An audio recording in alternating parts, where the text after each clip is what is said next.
warahmatullahi wabarakatuh. Perkenalkan, nama saya Wardah Kusumaningrum dengan NIM A11-2017-10133. Di sini saya akan mempresentasikan klasifikasi sayur segar dan sayur busuk. Yang pertama-tama, di sini saya menggunakan tools MATLAB untuk memproses klasifikasi sayur segar dan sayur busuk tersebut. Ini file MATLAB-nya. Di file tomat.m, ini merupakan file untuk memproses training dari image yang sudah ada. Pertama, di sini didefinisikan image folder adalah tomat. Di sini mengambil image folder tomat yang berisi sayuran seperti tomat merah, tomat hijau, tomat busuk, lalu kentang busuk, timun, dan lainnya. Setelah itu, di sini akan mengambil image file dari image folder tersebut yang berekstensi .jpg. Kemudian dihitung total image-nya yang ada di folder tomat menggunakan fungsi normal file names. Di sini mengambil ini untuk mendapatkan jumlah gambarnya. Kemudian di sini akan mencari ciri dari database berupa matriks yang berjumlah total image-nya 6. 6 di sini merupakan ekstraksi features dari image tersebut. Nah, di sini merupakan perloopingan dari setiap image-nya. Yang pertama, diperlukan untuk mengambil image yang pertama, lalu dibaca image-nya, kemudian memulai untuk color based segmentasi menggunakan K-means clustering. Di sini pertama-tama ada variabel struct yang berupa cform, kemudian menggunakan fungsi saveform untuk mengubah dari gambar RGB to LAP. Di sini kenapa kita menggunakan LAP? Karena di LAP merupakan terdapat area warna dari hijau ke merah. Nah, salah satu gambar yang akan kita definisikan adalah tomat hijau dan tomat merah. Makanya LAP itu dirasa yang paling memenuhi area dari warna untuk membedakan warna tomat tersebut. Kemudian di sini di variabel LAP akan diaplikasikan formnya dengan gambar, lalu si form yang sudah diselesaikan tadi. Oke, kemudian di sini akan membuat data double dengan LAP dengan baris dan kolom yang sudah ditentukan size-nya atau besarannya, lalu di reshape dengan n rows kali n kolom, 2. Di sini terdapat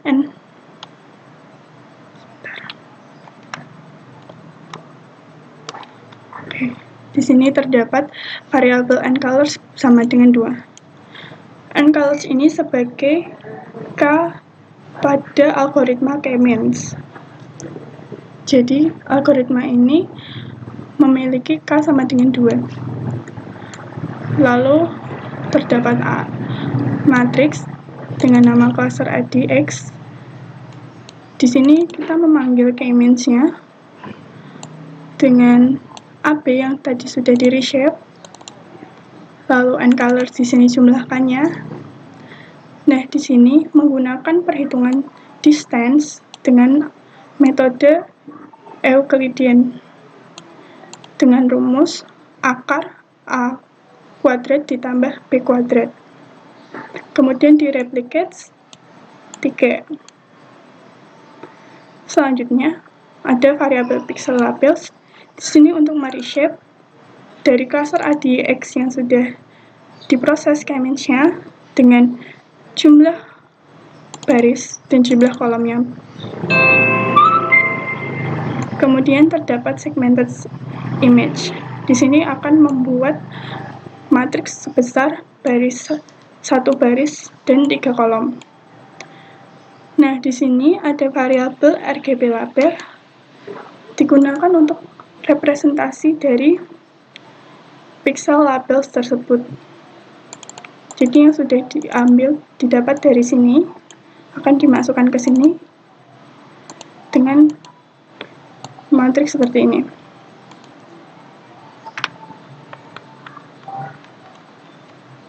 Selanjutnya di sini merupakan proses dari segmented image untuk K-means-nya. Di sini karena K sama dengan 2, maka K-nya terdapat K1 dan K2. Di sini variabel color sama dengan image. Lalu color RGB tidak sama dengan K, maka sama dengan 0. Di sini jika RGB labelnya tidak sama dengan K, maka hasilnya 0. Lalu kemudian segmented image K-nya sama dengan color. Begitupun juga dengan K sama dengan 2.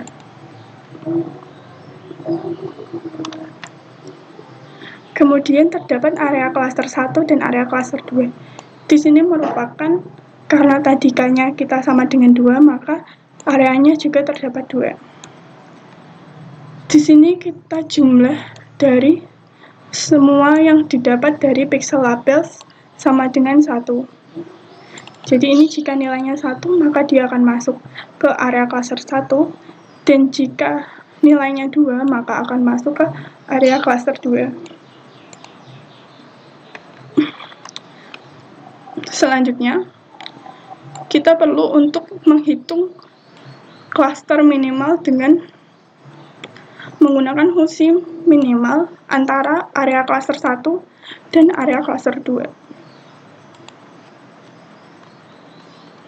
Nah, selanjutnya ini akan merupakan proses dari untuk membedakan objek menggunakan metric dan eccentricity.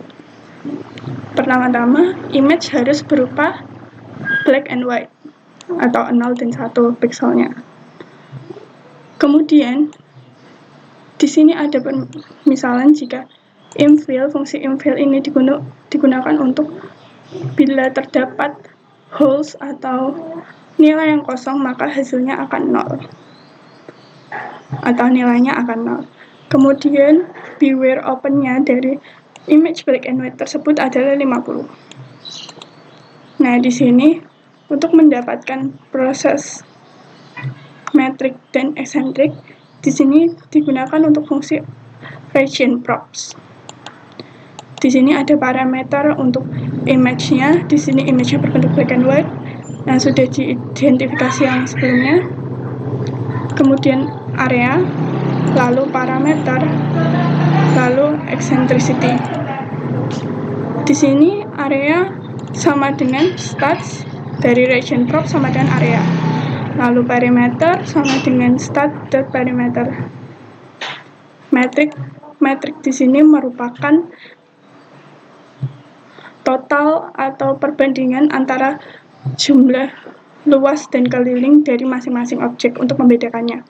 Sedangkan eccentric di sini merupakan untuk membedakan objek satu dan objek lainnya, digunakan untuk nilai eclipse-nya, nilai-nilai eclipse-nya.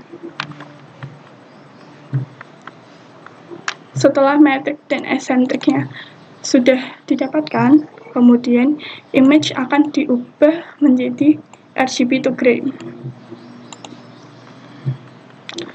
Kemudian untuk mendapatkan ekstraksi features yang akan digunakan untuk pembedaan atau mengklasifikasikan sayur-sayuran ini, maka di sini akan menggunakan variabel GLCM dengan Greco matrix-nya itu. Di sini image untuk proses GLCM ini harus berupa image gray atau grayscale.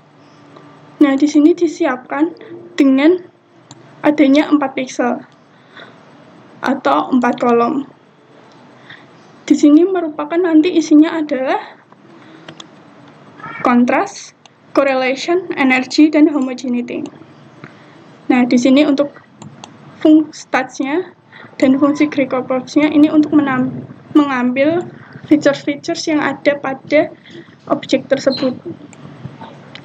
Nah, untuk mengambilnya di sini misal kontrasnya sama dengan rata-rata dari variabel stats dot kontras. Lalu correlation juga sama. Correlationnya juga sama dengan rata-rata variabel stats dot correlation. Lalu energinya juga sama dengan rata-rata stats dot energy. Kemudian selanjutnya adalah homogeneity dengan rata-rata stats dot homogeneity. Di sini terdapat variabel ciri database yang sebelumnya sudah kita definisikan di sini dengan besar total image dikali 6. Maka setiap image-nya ini, misal n-nya sama dengan 1 dan ininya sama seperti sebelumnya adalah 6, akan berisikan matriks yang sudah dihitung, lalu eccentricity-nya, lalu kontras, correlation, energy, dan homogeneity. Di sini features yang akan kita proses untuk membedakan satu objek dan objek lainnya menggunakan 6 features image ini.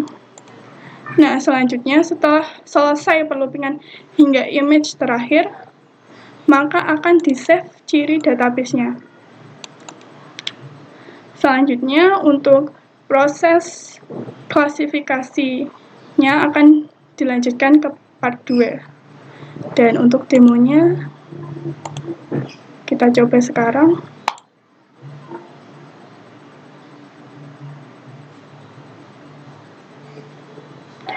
Pertama kita pilih image processing, kita klik open image. Di sini kita ambil folder tomates. Kemudian misal kita kira-kira ini tomat apa. Nah, selanjutnya kita akan bentuk citra ini jadi LAP. Kemudian proses hasil segmentasinya, lalu citra binernya seperti ini, dan grayscale. Nah, ekstraksi ciri dari yang didapat dari objek ini adalah seperti ini. Kemudian diidentifikasi. Nah, di sini diidentifikasi sebagai tomat busuk. Misal kita reset, lalu open image lagi. Misal kita ingin mengidentifikasi timun, kita pindah ke LAP, lalu ke image clusteringnya, lalu citra binernya, citra grayscale. Nah, hasil yang didapat dari identifikasi gambar tersebut adalah timun. Misal yang lainnya,